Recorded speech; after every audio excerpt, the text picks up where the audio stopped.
Okay, so in the last class, we have ended over here and we have seen that here in these three compounds, that phosphorus and this PCl5 and sulfur in both SO2 and SF6 have expanded their octet.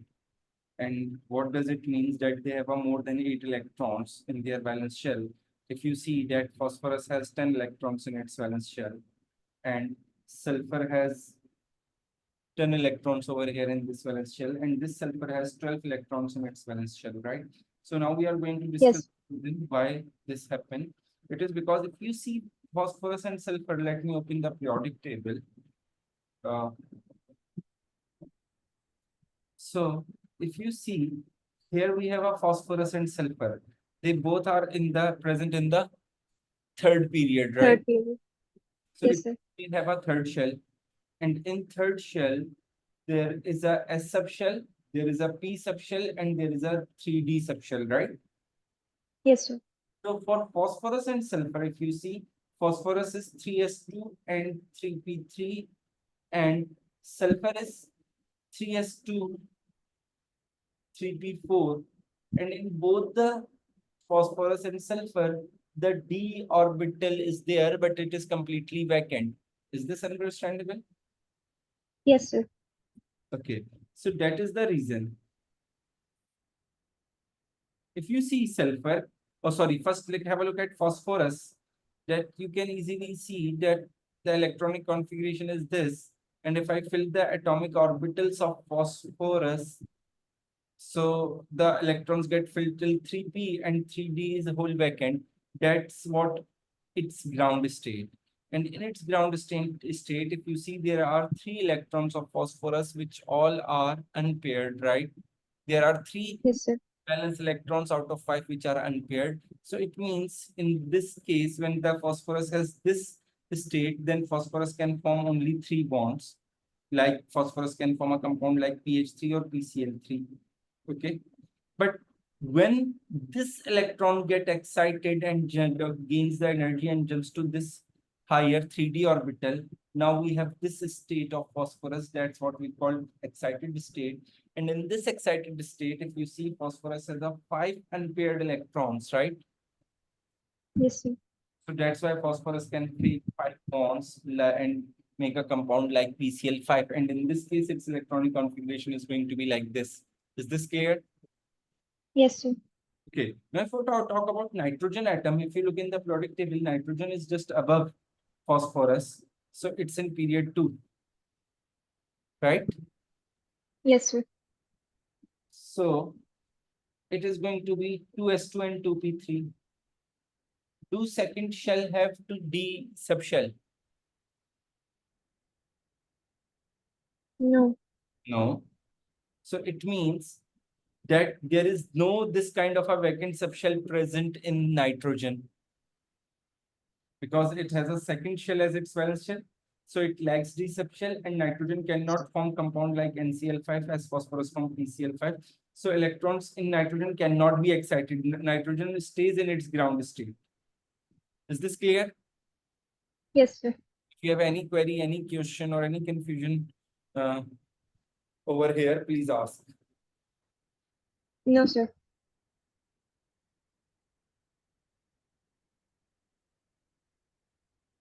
Okay. Now, then we have a case of a sulfur. If you see, in this case, which is its normal electronic configuration, we call its ground state, and here sulfur has only, 2 electrons which are unpaired. So sulfur can form 2 bonds, like sulfur is forming a compound like H2S. Is this understandable? Yes, sir. But when sulfur get excited in such a way that these 2 electrons all gets jumped over here, and it will get this excited state. Here, if you see, sulfur has a 6 unpaired electrons, right? Yes, sir. Sulfur can form 6 bonds. So if you look in the Yes. periodic table, just above sulfur, we have oxygen, but oxygen have a same issue as nitrogen has, that uh, Does it have a D subshell? so its octet is not expanded. So the octet of nitrogen and oxygen is not expanded because they don't have a D subshell. and nitrogen and sulfur and any other atom which is in third subshell or below third subshell or below third period, all in the periodic table, all these elements can have their expanded octet. Is this clear? Yes, sir. Okay. How do the elements go from ground state to excited state? Sorry. How do the elements go from ground state to excited state? It is by gaining the energy. See, this is what the energy level is. 3p is always has a lower energy than 3d, and 3s has always the lower energy than 3s. Okay, so if that amount of energy, that the energy gap over here, if that amount of energy is provided or the electron gain that amount of energy, so it can be easily jumped to the higher state, and that's how it get excited.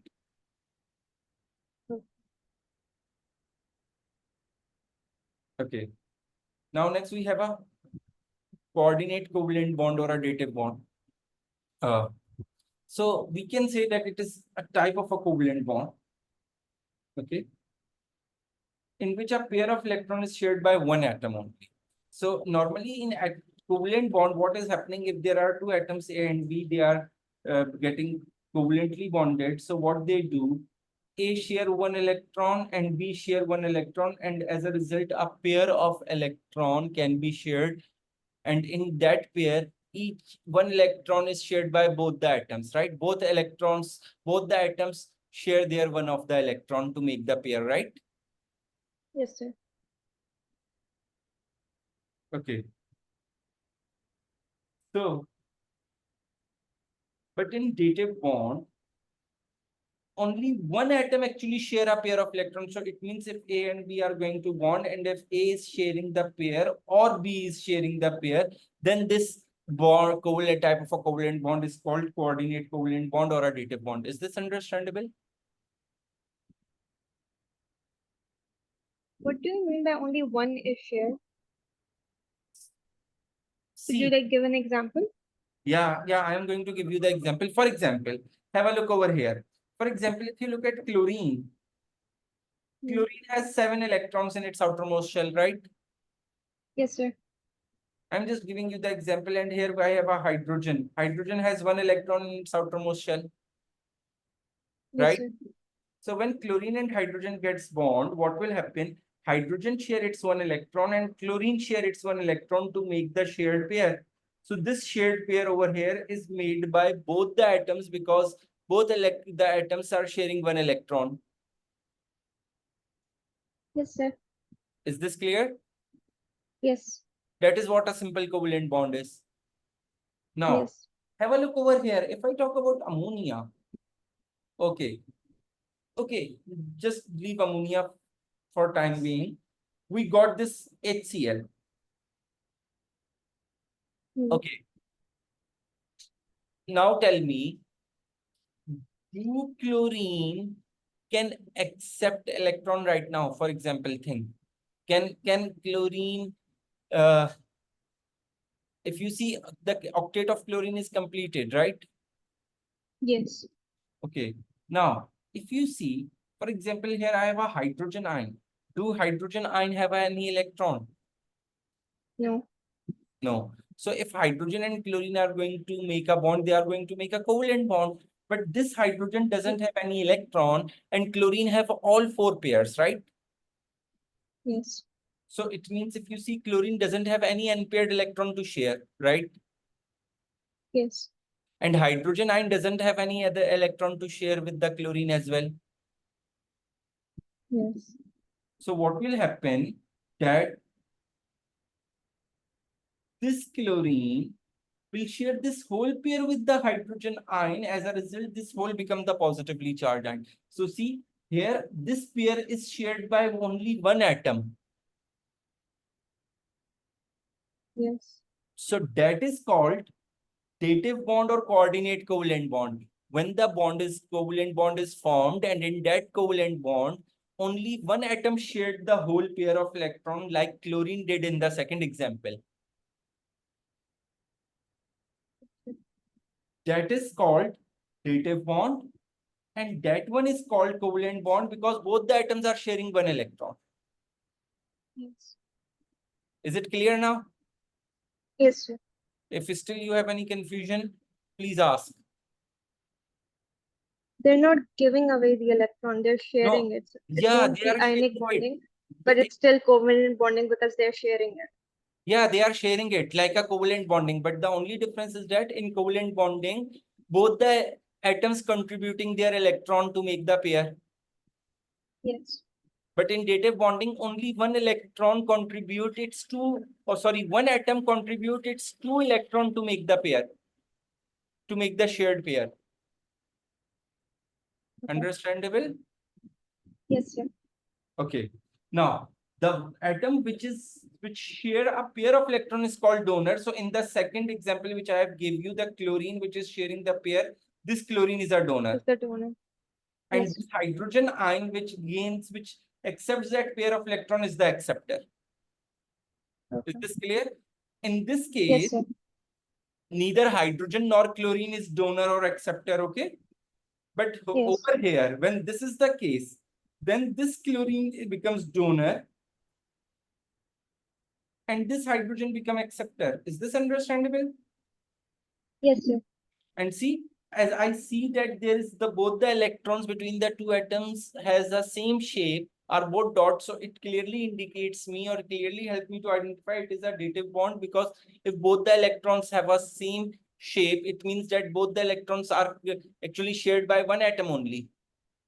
And over here, if you Yes, see sir. both the electrons have a different shape, it clearly helped me to figure out that it's just a simple covalent bond, because one electron come from one atom and the other electron came from another atom. Is this clear? Yes, sir. Okay. Now conditions for a dative bond. So there are two things in the two type of species in the dative which involved in the dative bonding. One is Donor, the other is acceptor. yeah. So you have to figure out how can you decide which one is a donor and which one is an acceptor. So for a donor, these three are the requirements. If the substance is upholding these three features, then it is a donor. Okay. First one, that it must have a complete octet, that it has a 8 electron in its valence shell. Okay. Second one, Yes, sir. cannot form any more covalent bonds if it has a capacity to form the covalent bond, that capacity is already full, that all of the covalent bond are already made, then it is able to make the dative bond. And third, it must have a lone pair of electron. So if these three conditions are there with the atom or a molecule, or an atom in a molecule, if it is having all these three conditions, then it is considered as a donor of a dative bond. Is this clear? Yes, sir. Okay. Now, acceptor must have a space for at least 2 electrons. It means that it must have a one empty orbital, right? Because orbital has a space for 2 electrons, right? Yes, sir. And another thing, it does not have any unpair electron. If it has a unpair electron, then it means it has a capacity to form a covalent bond. Yes. Understandable? Yes. But if it has space for at least 2 electrons, wouldn't that automatically make a covalent bond with any pair? So sorry, can you repeat? The first one is must have space for at least 2 electrons. If it already has space, wouldn't it make a covalent bond? No, it has a space for 2 electrons. It means that it doesn't have any electron, but it has that much space that it can hold 2 electrons. For example, Okay. as I have talked about hydrogen ion, right? Yes. If I talk about hydrogen, what is the electronic configuration of hydrogen? 1. 1 is to 1. 1s1, right? Yes.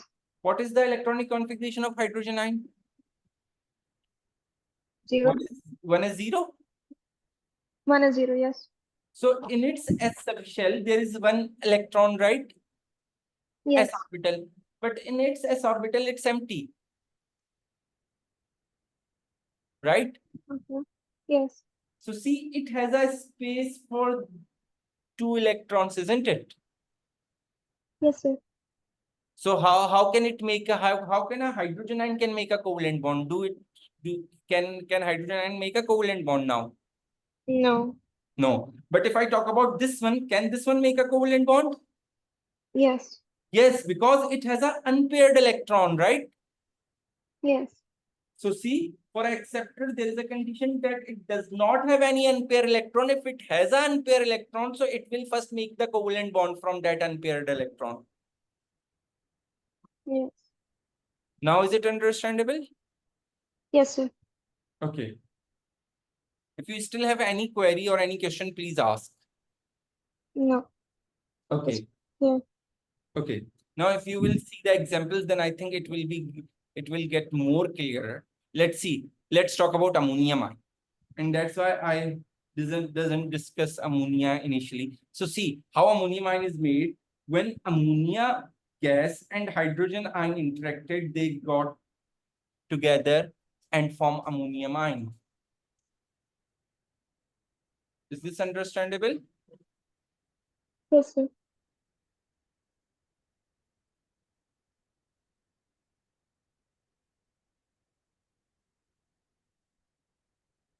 Okay. Now have a look over here. First look at ammonia.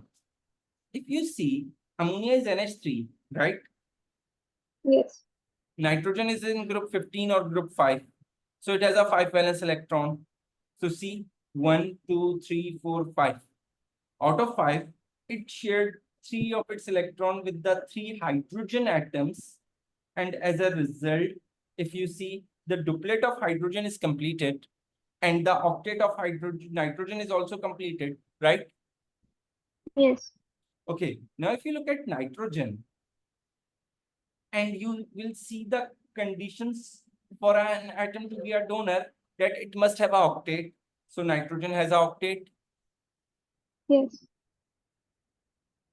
It has no more, it is not able to form any more covalent bonds. So do nitrogen able to form any more covalent bond now? No. It already formed the 3 bonds, right? Yes. And the octet is complete, so it couldn't form more. Yeah, it will not able, if it's just a nitrogen now, yes, it has the ability to make 3 covalent bonds, right? Yes. But But this if it was like first favor, then it could have made more. yeah, it already made 3 bonds, so it is not able to make any more covalent bond, right? Yes, sir. And third, it has a lone pair, right? Yes, sir. So now think, if this nitrogen shared this lone pair with any other atom, do the octet of nitrogen get decreased? No. No. So nitrogen still stays stable, but it will help you the other atom to get more stable, right? Yes, sir. So see, so it means now this nitrogen is capable to become a donor and to make a Yes, sir. dative bond. Is this clear? Yes, sir. Okay. Now, if you look at this hydrogen ion, it doesn't has any electron. Yes. So it means it's the outermost subshell or the outermost orbital, which is 1s, is completely empty, right? Yes. So it means it doesn't have any unpaired electron. It has a space for 2 electrons. So it means this hydrogen is capable to become the acceptor, right? Yes. So see, that's what happened. Now see, these 3 are showing us that there are 3 covalent bonds, and this is showing us that this is the dative bond. So because of dative bonding, that's why some molecules have charge on them. Because of dative bonding? Some molecules have charge on them. No, Because the an charge is not, concerned with the dative bonding. The charge is basically due to the number of electrons and protons. I will explain how this one gets the charge. And I will try to explain it this way, that now you will be able to figure out whether that the compound or the formula written has any charge or not. And if it has a charge, what it means. Okay, first tell me, what does a positive charge means? That it has a vacancy for one more electron. It lost an electron. It lost an electron, right? Yes. So, okay. And in other words, you can say it actually means that it has a one electron lesser than the proton. That's what it means. Yes. Okay. So have a look over here. That's here I have worked on the charges. See, in ammonia, nitrogen, it doesn't has any charge, right? Yes. So it means that the number of protons and the number of electrons are equal. Now, if you look in the periodic table, atomic number of nitrogen is 7 and the atomic number of hydrogen is 1. So it means hydrogen has a 1 proton and the nitrogen has a 7 proton, right? Yes. So now, if you look over here, nitrogen has 7 proton and each hydrogen has a 1 proton and there are 3 hydrogens, which makes it total number of 10 protons, right? Yes, sir. And in its atomic structure, we have studied that the relative charge of a proton is positive 1. Yes. Right? So it means that if there are 10 protons, so what is their relative charge? Their relative charge is going to be positive 10. Yes, sir. And if there are 10 electrons, you can easily see nitrogen has 7, 5, it's 5 electron in its outermost shell and 2 in the inner shell. So 7 electrons for nitrogen, 8, 9, and 10. So there are 10 electrons. So it means that the relative charge of 10 electron is going to be minus 10, isn't it? Yes, sir. So if you add them, what you will get? 0. 0. And that's why ammonia doesn't carry any charge. Understood? Yes, sir. Now, why this is carrying charge? It is because it has a 1 proton. So whose charge is positive 1, but it doesn't has any electron. So it has a no negative charge. So if I add them, I'm going to get positive 1. That's why it carries plus 1 charge on it. Is this clear? Yes, sir. Now see, when these two gets combined, positive 10 and positive 1 becomes positive 11.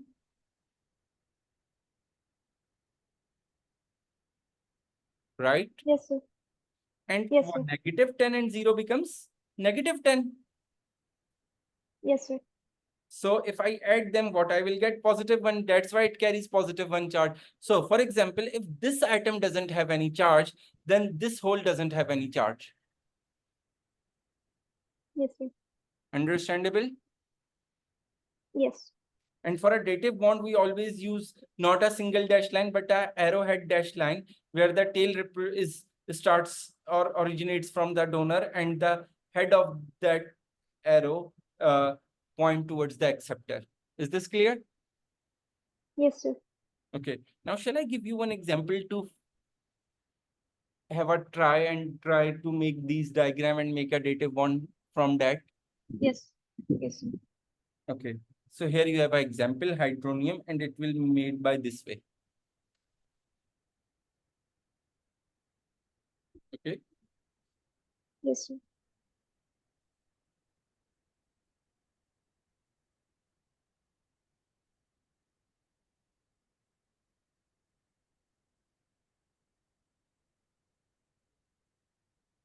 Sir, that is H3O plus.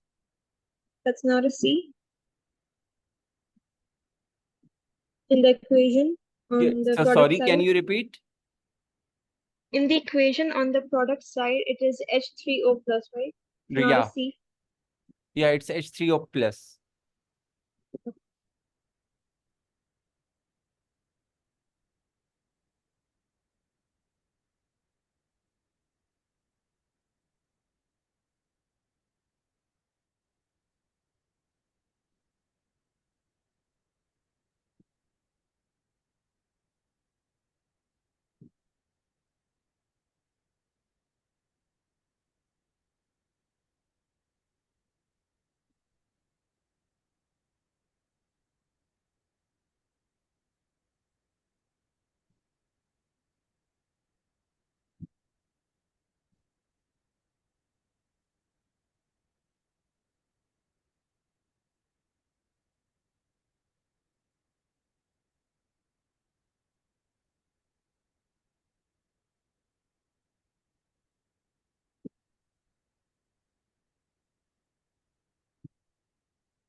Sir, I've sent you.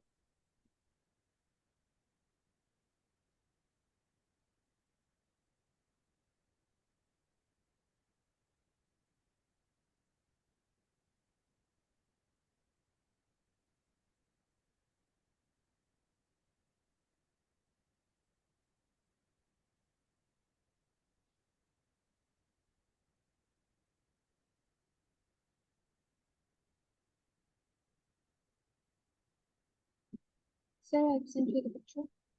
Sorry. I've sent you the picture. Okay, okay.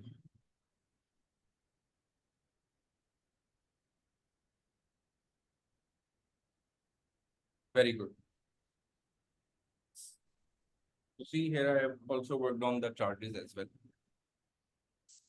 Okay, now the third example is carbon monoxide. Can you try to work on it? Yes, sir.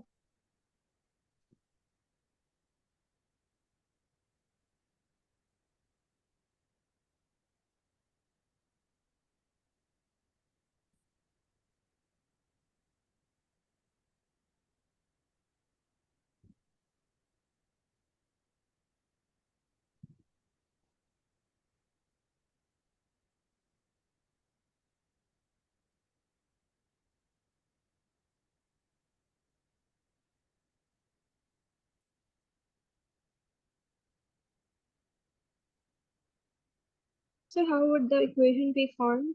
No, in this case, see, the equation would not be formed because, okay, first try to make the covalent bonds between carbon and oxygen. How many covalent bonds can be made between one carbon and oxygen? Mm, Two. Sorry? Two bonds? Yeah, very good. So after two bonds, if you see and we apply all the things that we have discussed earlier, let me show it over here, that carbon shared its 2 electron Yes. and oxygen shared its 2 electron. Right. Now see, Yes. how many electrons carbon has in its valence shell now? 6. 6. So see, carbon doesn't have completed its octet, right? Yes, sir. And do carbon has a unpaired electron? Pair of yes. It has a pair, it doesn't have an unpaired electron, right?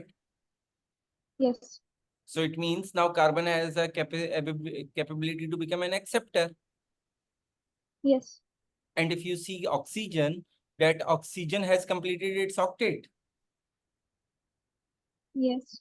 It has no more capacity to make any more covalent bond, right? Yes. And it has a lone pair as well. Yes. So oxygen has become can become a donor now. Yes. But they already have one covalent bond.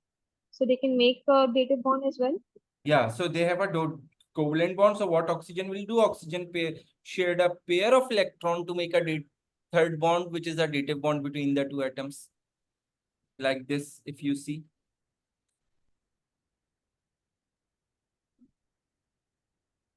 Understandable? Yes, sir. If you have any confusion, please ask. Mm, Okay. Now we have our ozone. Okay. In ozone, see, that's how it happens. Okay. That if you see, there is an oxygen molecule, right? In oxygen molecule, both the oxygen has completed their octet. They have a no more capacity to make more covalent bonds, and both have a lone pair of electron. So either this one or this one, anyone out of these two can become a donor. Is this clear? Yes, sir. And if you look at this oxygen, it hasn't completed its octet, right? Yes. It doesn't has any unpaired electron, and it has a space for 2 electrons, right? Because it has now 6 electrons, not 7, right? Yes, sir. So this oxygen atom can become an acceptor. So any one atom from these two atoms of oxygen molecule can share its pair of electron to form a dative bond with this oxygen atom, and as a result, ozone is formed. Is this clear? Yes, sir. Okay. Can multiple dative bonding could be formed?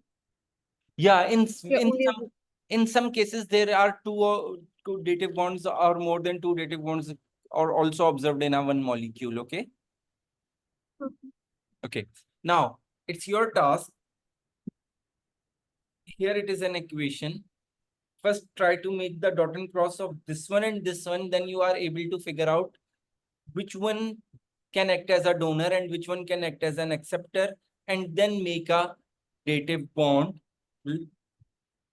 Then make the structure of this AlCl4 negative to show the dative bond in it. And for this one, I need both this dot and cross diagram and this the bond one diagram. Okay. Okay, sir. Okay.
Uh, Chlorine would be the donor.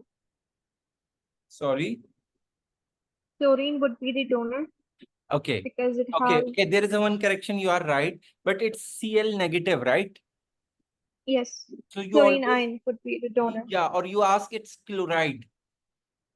Okay. Yeah, it will be a donor. Very good. Perfect. And who is going to be the acceptor? Aluminum is going to be the acceptor. The aluminium atom is going to be its acceptor. Very good.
Sir, I've sent you the picture. Okay.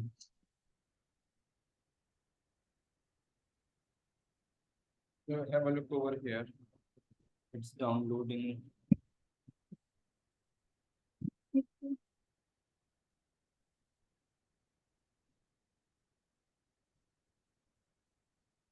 So did you understand? Yes. Okay. Now, If I move the positions, that's fine, right? okay. If I move the position, is that okay? Yeah, that doesn't have any issue. Okay. That's fine.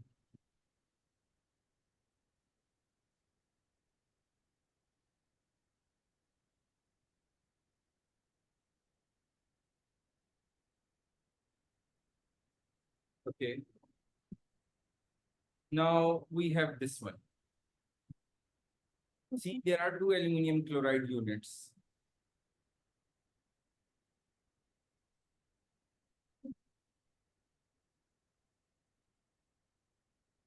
So any one of them could be a donor and acceptor. Yeah, try to figure out. First, make both of them separately as you make these two. So first try to make these two separately and then tell me how you will identify or which one you have decided are donor and which one is going to be acceptor, okay? Okay, sir.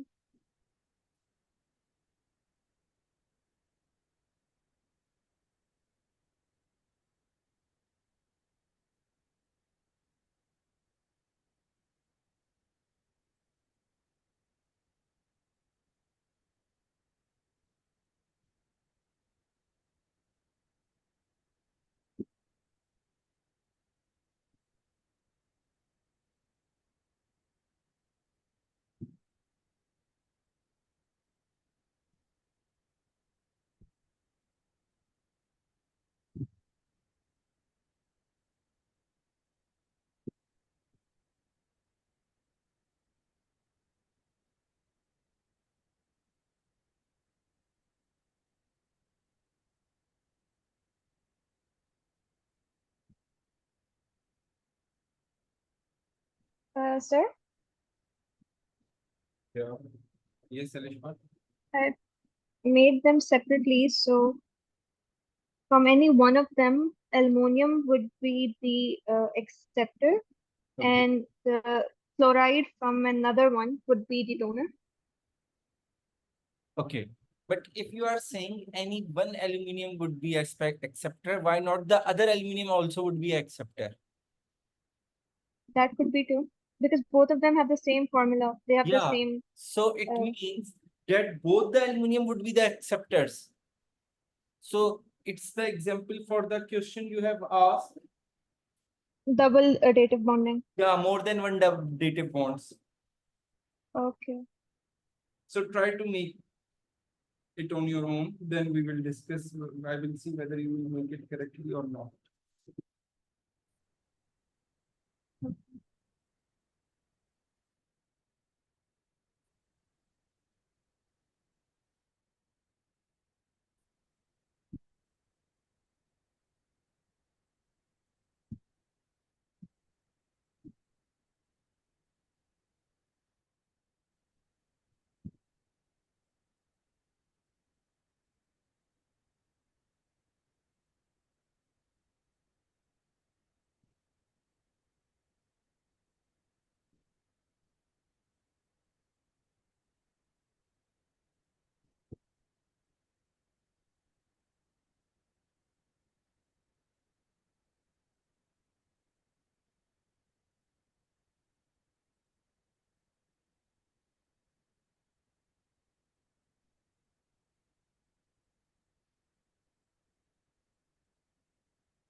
Sure, I've sent you the picture.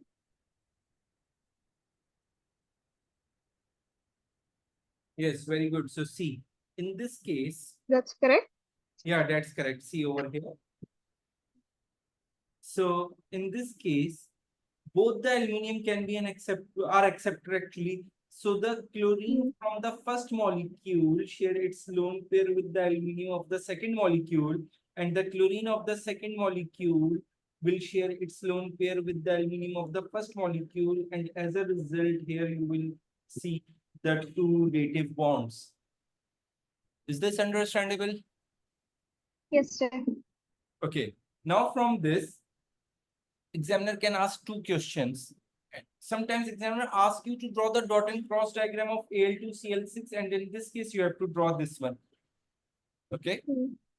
And sometimes examiner asks you to draw the diagram to show the structure of Al2Cl6. In this case, you have to draw this, and usually student 2 instead of this, student 2 drawing this one at that time as well. So you must be For clear. the structure, we only have to draw the lines and the arrows. They And for ask the dot and cross, the that, actual dot and cross. yeah, to show the structure, then you have to draw this. If the examiner doesn't use the term electronic structure or doesn't use the term dot and cross, then there is no need to make this one. Okay. Okay, so instructions must be very clear to you. Yes. Okay, now in this, if you see NH3 and BF3, now see, if I make NH3, nitrogen has a complete octet, and in BF3, boron is an electron deficient. This compound is an electron deficient, and boron has only 6 electrons. So this boron becomes the acceptor, and this nitrogen becomes the donor. And as a result, the nitrogen share its one pair of electron to the boron to form a dative bond. And form a compound like. Why is there a? Sorry. Why is there a dot in the product of NH3BF3? Can you repeat again? Why is there a dot in the equation of the product? Okay. NH3.BF3. Over here. Because see, these are two different identities, two different molecules. So they are just joined with the bonding. That's why we show the dot. And this dot also help us to figure out that there is no change in their structures. So see, BF3 remains the BF3 after this one as well. And NH3 stays as NH3. Okay. So that dot further helps you to figure out that all the fluorine are bonded to boron and all the hydrogen are bonded to nitrogen. Okay, now have a look over. So they aren't reacting together, they're just bonded together. Yeah, they are just bonded together. They are not reacting. Okay. They are just bonded together. You can say over here. Okay, now nitric acid, if you see, there is a one dative bond over here that nitrogen is forming with the oxygen. Okay. Yes, sir. And then here, if you see, BeCl2 with 2NH3 and 2NH3 dot BeCl2 or BeCl2 dot 2NH3, you can write in either way. So see, if you look at boron, beryllium is group 2. We have seen this compound in the electron deficient as well. And if you see that after the compound BeCl2 has made, after the bonding, it has only 4 electrons in its valence shell. So it needs 4 more to complete its octet, right? Yes, sir. So this beryllium can make 2 dative bonds. So that's why 2 ammonia molecules and the 2 nitrogens are getting bonded with this beryllium through dative bonds. Is this understandable? Yes, sir. So all the electron deficient compounds can form a dative bond?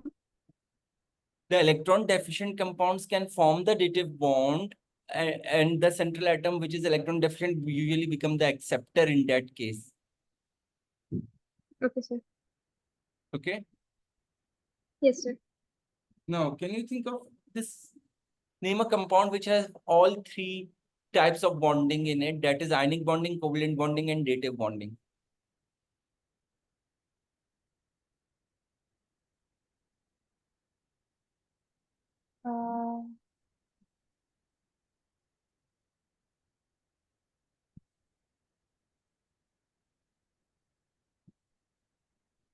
We did the example of ammonium chloride 3 plus chloride minus. But in aluminum chloride, in this case, if you see, there is only dative and covalent bonding, right? The upper one. AlCl3 plus Cl negative. Yes, But this one. it also has only dative and a covalent bonding, isn't it? It formed an ion, but but here you are not observing any ionic bonding. See, these No, are but the chloride ion already has an ionic bonding. Wouldn't that count? no, it's chloride ion doesn't has ionic bonding. So chloride ion would form a ionic bond when it's bonded with the sodium in the lattice, like sodium chloride. Okay. Okay, so very easy to recall these type of compound, all ammonium compounds. See over here, All okay. ammonium compound. See, if you see ammonia, Okay. Hmm. in ammonia, these three are, Covalent bond. then it forms ammonium with the dative bond, and now it becomes an ion. It's an ammonium ion, right? Yes, sir. Now, when this ammonium ion bonds with the chloride ion, forming ammonium chloride, it has this compound has all three kinds of bonding. In the same way, if ammonium sulfate is there, ammonium bromide is there, ammonium fluoride is there, ammonium nitrate is there, all of the ammonium compound has all these three bondings, ionic, covalent, and dative. Is this clear? Okay, sir. Yes, sir. Any confusion till here? No. Okay. So shall we keep today's class till here? And now we have a new topic, shapes of molecules, that we will continue tomorrow. Yes, sir. Tomorrow at 10. Yeah, inshallah at 10. Inshallah, sir. Okay. Okay then, take care. Goodbye. Allah Hafiz. Allah Hafiz.